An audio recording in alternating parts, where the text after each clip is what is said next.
নাগরিক সংবাদে স্বাগত। আপনাদের সঙ্গে আছি ফয়সাল মোর্শেদ। শুনছিলেন সংবাদ শিরোনাম, এবার জানিয়ে দেব বিস্তারিত। রাজধানীর মিটফোর্ড হাসপাতালের মূল ফটকে হত্যার ঘটনায় বিদেশি পিস্তল সহ গ্রেপ্তার হয়েছেন 5 জন। এদের মধ্যে আসামি রবিন হত্যার দায় স্বীকার করে জবানবন্দি দিয়েছে। ডিএমপি জানিয়েছে চাঁদাবাজি নয়, ভাঙারি দোকান দখলকে কেন্দ্র করেই ঘটেছে এই হত্যাকাণ্ড।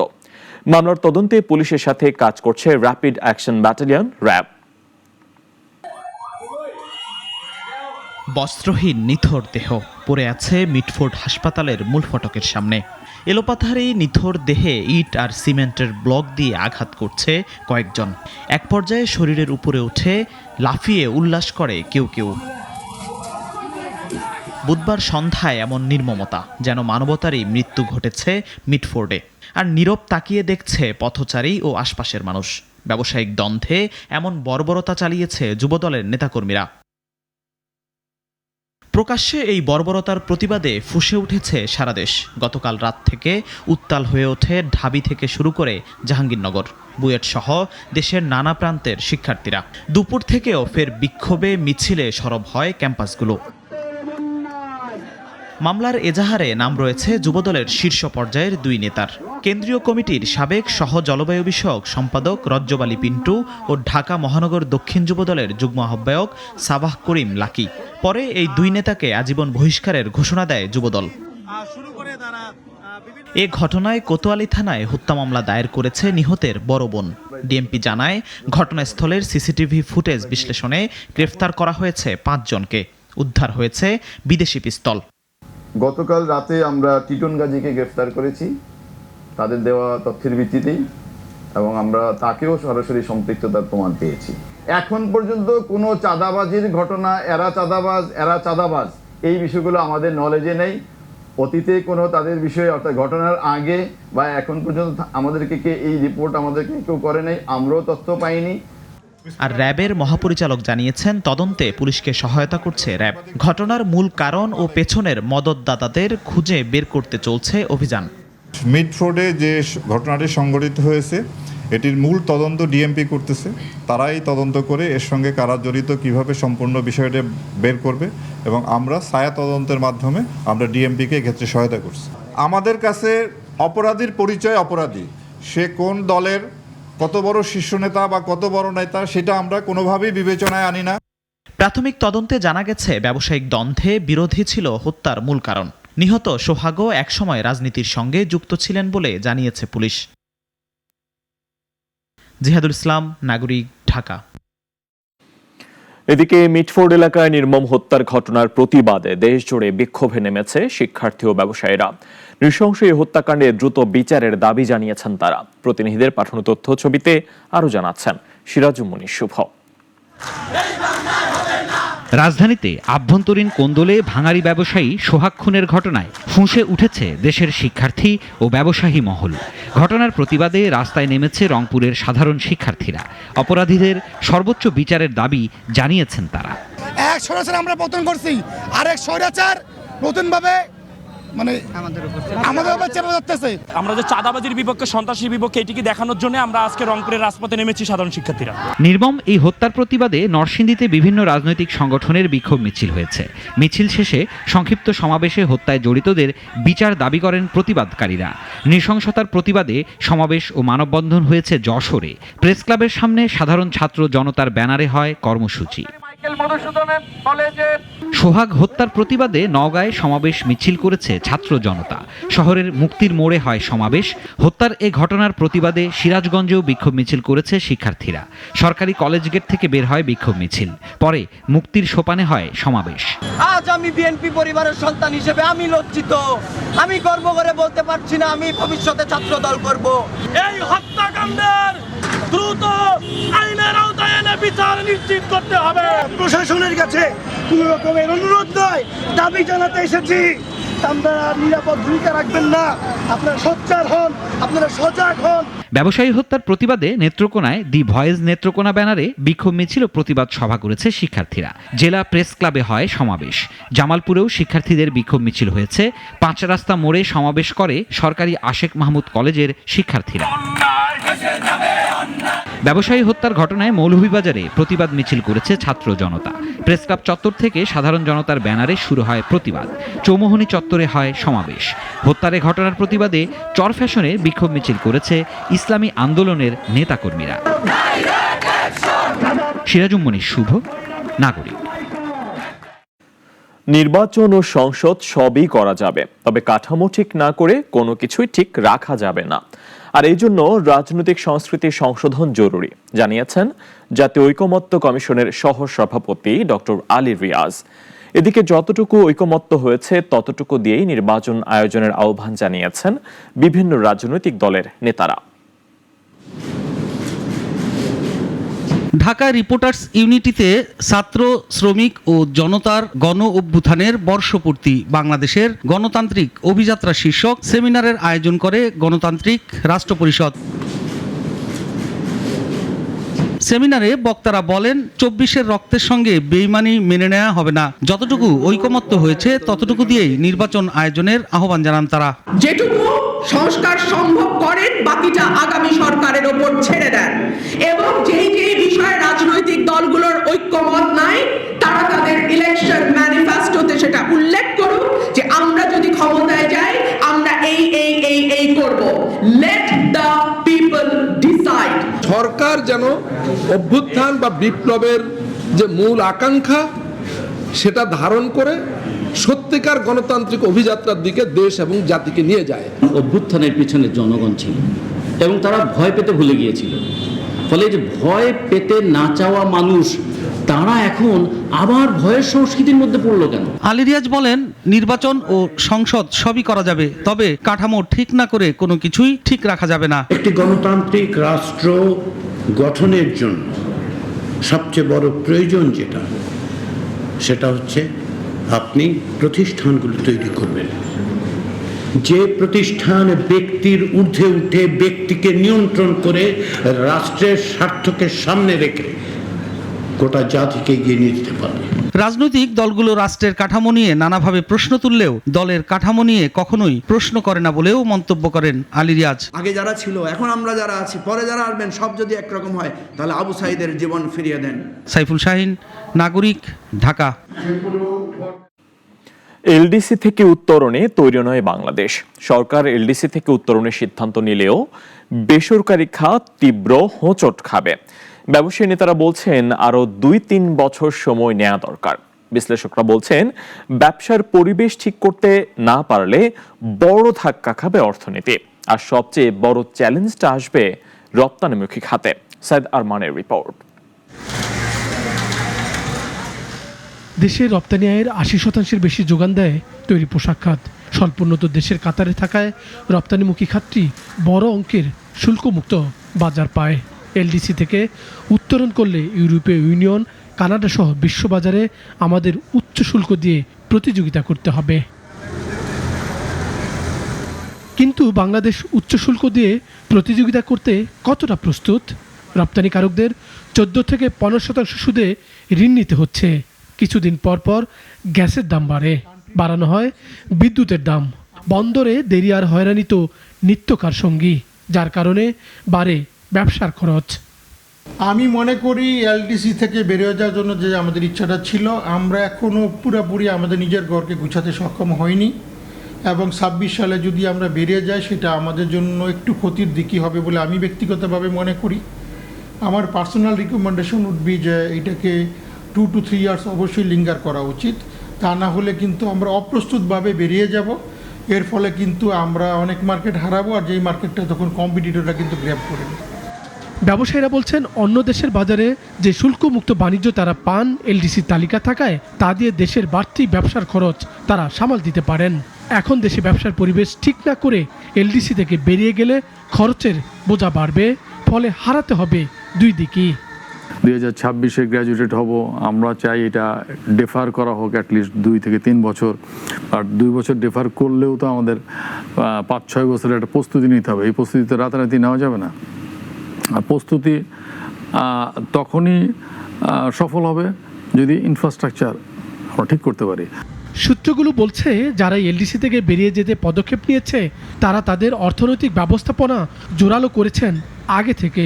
বিশ্ব বাণিজ্যে শক্তিশালী অবস্থান করতে দ্বিপাক্ষিক ও বহুপক্ষীয় চুক্তির দিকে হেঁটেছেন, কিন্তু বাংলাদেশ এখানে পিছিয়ে, আলোচনার টেবিলেও দুর্বল। যেসব প্রস্তুতির কথা বলছি এগুলো কিন্তু আমরা গ্র্যাজুয়েশনের করি না করি এগুলো আমাদেরকে দরকার না। আমাদের লজিস্টিক্স পলিসি বাস্তবায়ন করা দরকার, আমাদের পোর্টে টার্ন অ্যারাউন্ড টাইম আমাদের কমানোর দরকার, আমাদের সিঙ্গেল উইন্ডো করা দরকার। সো এগুলো তো আমাদের বিজনেসম্যানদেরই, আমাদের যে তাদের কস্ট অফ ডুইং বিজনেস সেগুলো আমাদের কমাবে। সুতরাং সেই সব প্রস্তুতিগুলো কিন্তু আমাদের থাকতে হবে। বিশ্লেষকরা বলছেন এখানে রাষ্ট্রীয় পর্যায়ে প্রস্তুতির দরকার রয়েছে। কেবল ব্যক্তিখাতকে চাপে ফেললে হবে না, তাদের ব্যবসার খরচ কমাতে না পারলে চ্যালেঞ্জটা অনেক বেশি। আমেরিকান ট্যারিফ এটা বিশ্বে একটা বাজারে একটা তোলপাড়, একটা ইমার্জেন্সি নেয়। সো এইরকম যদি কিছু হয়, যদি ইউএন সিস্টেম ডিসাইড করে যে ভাই আচ্ছা এখন কারো গ্র্যাজুয়েট করা দরকার, তো আমার মনে হয় না যে এরকম কোনো বিষয় হবে। সো গ্র্যাজুয়েশনটা আমাদের ধরে নিতে হবে এবং আমাদেরকে প্রস্তুত নিতে হবে। প্রস্তুতিতে আমাদের কোনো ছাড় দেওয়া উচিত না, আমাদেরকে ফুললি প্রস্তুত হতে হবে। এলডিসি থেকে উত্তরণটা সাফল্যের পরিচয়, দেশের ব্র্যান্ডিংটা বদলে ফেলার সুযোগ। তবে বদলে যাওয়া বিশ্ব ব্যবসার পরিবেশে তাল মেলাতে কতটা তৈরি বাংলাদেশ, সেই প্রশ্ন অবশ্য তুলছেন সবাই। সাইদ আরমান, নাগরিক, ঢাকা। ফেনীর নিম্নাঞ্চল ও নদী তীরবর্তী এলাকায় ধীরে ধীরে স্বাভাবিক হচ্ছে বন্যা পরিস্থিতি। ভেসে উঠছে ক্ষয়ক্ষতির চিত্র। ছাগলনাইয়া, ফেনী সদর ও দাগনভূঞা উপজেলার কিছু অংশে পানি থাকলেও বেশিরভাগ এলাকায় নামছে। নূর হোসেনের রিপোর্ট, জানাচ্ছেন সিরাজুমনি শুভ।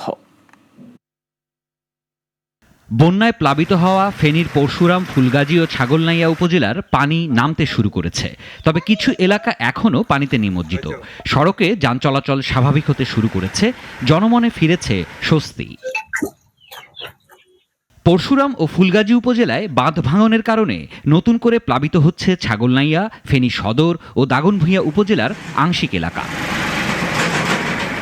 এদিকে প্লাবিত ১১২টি গ্রামের লাখো মানুষ আছেন ভোগান্তিতে। ৮৩টি আশ্রয় কেন্দ্রে প্রায় ৯,৫০০ মানুষ আশ্রয় নিয়েছেন। তাদের মধ্যে ৫,০০০ বাড়ি ফিরেছেন। তবে পানি কমার সাথে সাথে বেরিয়ে আসতে শুরু করেছে দুর্গত এলাকায় ক্ষয়ক্ষতির চিত্র। কৃষি, মৎস্য ও প্রাণী সম্পদ বিভাগ জানিয়েছে, বন্যায় ২,৩৫০টির বেশি মৎস্য ঘের ও পুকুর এবং ১,৬৫৫ হেক্টর আমন বীজতলা ক্ষতিগ্রস্ত হয়েছে। এছাড়াও এখন পর্যন্ত পরশুরাম, ফুলগাজী ও ছাগলনাইয়া উপজেলায় প্রাণী সম্পদে ৬৪,৯৮,৭৫০ টাকা ক্ষয়ক্ষতি হয়েছে।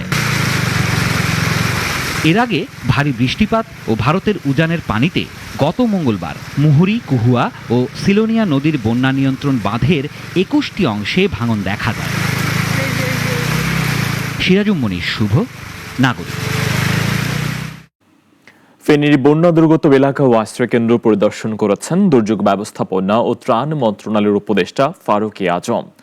সকাল থেকে ফুলগাজীর বিভিন্ন আশ্রয়কেন্দ্র ঘুরে তিনি পানিবন্দী মানুষের খোঁজ খবর নেন। উপদেষ্টা জানান, বর্তমান বাঁধ বন্যা ঠেকাতে অক্ষম, তাই টেকসই বাঁধ নির্মাণে বড় প্রকল্প নেওয়া হবে, সেটি যেন প্রযুক্তি ও মানের ঘাটতি ছাড়াই বাস্তবায়িত হয়। পানিবন্দী মানুষজন ত্রাণ না পাওয়ার অভিযোগ জানালে উপদেষ্টা আশ্বস্ত করেন দ্রুত প্রয়োজনীয় ব্যবস্থা নেওয়া হবে।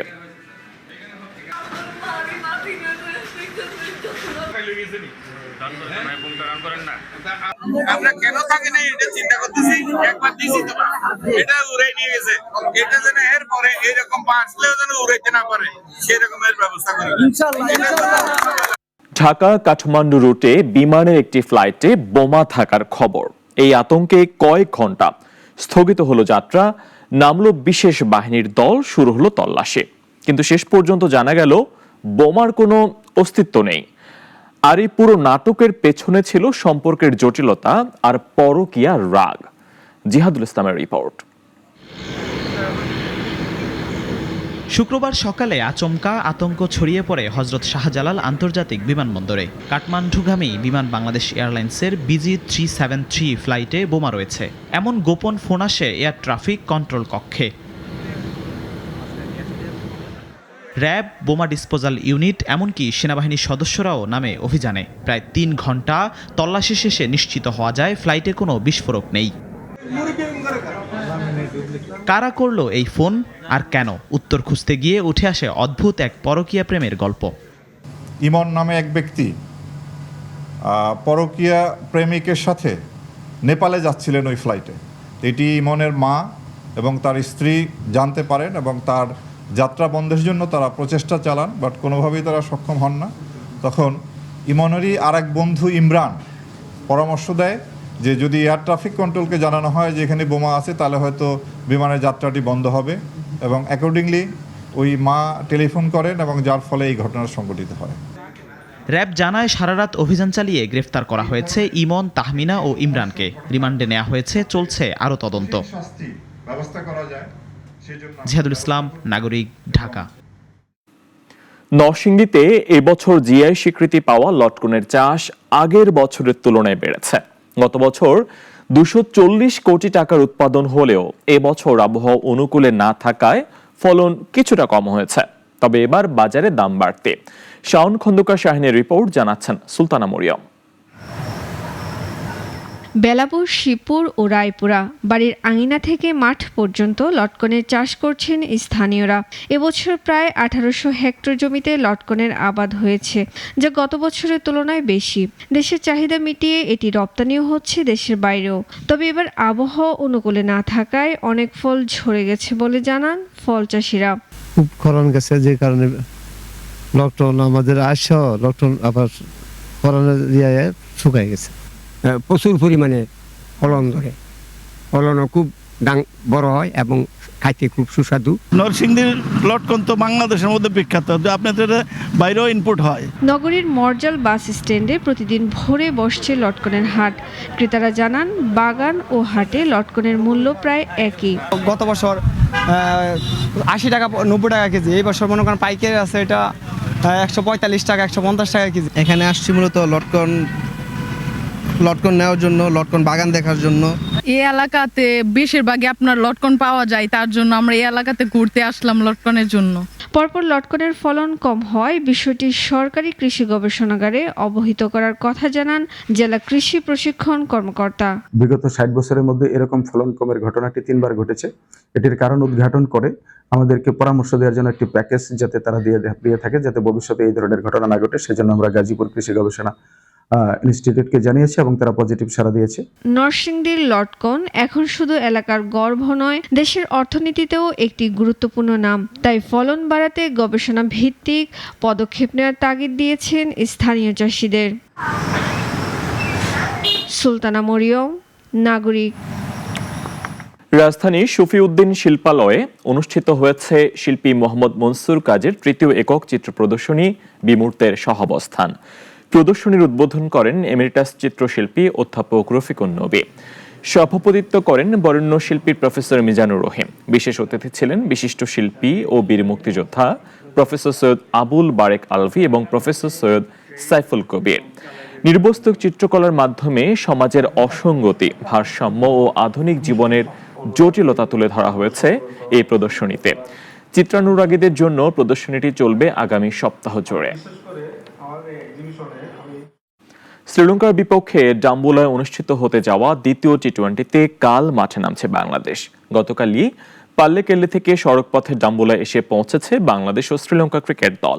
প্রথম টি-20 জিতে ফুরফুরে মেজাজে শ্রীলঙ্কা। 3 ম্যাচে টি-20 সিরিজের দ্বিতীয়টি জিততেই হবে এমন চাপে আছে সফরকারী দল। তবে ম্যাচের ফল নিয়ে ভাবার আগে নিজেদের পারফরমেন্স নিয়েও ভাবতে হচ্ছে বাংলাদেশ টি-20 দলের অধিনায়ক লিটন দাসকে। ব্যাটিং, বোলিং কোনো বিভাগ নিয়েই স্বস্তিতে নেই অধিনায়ক। ঢাকার হোটেল শেরাটনে হয়ে গেল MW ম্যাগাজিন বাংলাদেশের পরিবেশনায় সাংস্কৃতিক আয়োজন মায়া বাদলুদ্দিনের প্রথম কদম ফুল। ভিন্নধর্মী এই আয়োজন ছিল বর্ষার সৌন্দর্য, গানের সুর আর আবৃত্তির আবেশে পরিপূর্ণ। বাঙালির হৃদয়ের আবেগকে ছুঁয়ে যাওয়ার প্রয়াসে মায়া বাদলুদ্দিনের প্রথম কদম ফুল অনুষ্ঠানে ছিল সঙ্গীত শিল্পী শামা রহমানের একক পরিবেশনা, ছিল অভিনেতা, নির্মাতা ও সব্যসাচী শিল্পী আফজাল হোসেনের হৃদয় ছোঁয়া পাঠ। উপস্থিত ছিলেন স্কয়ার টয়লেট্রিজ লিমিটেড এর ব্যবস্থাপনা পরিচালক অঞ্জন চৌধুরী।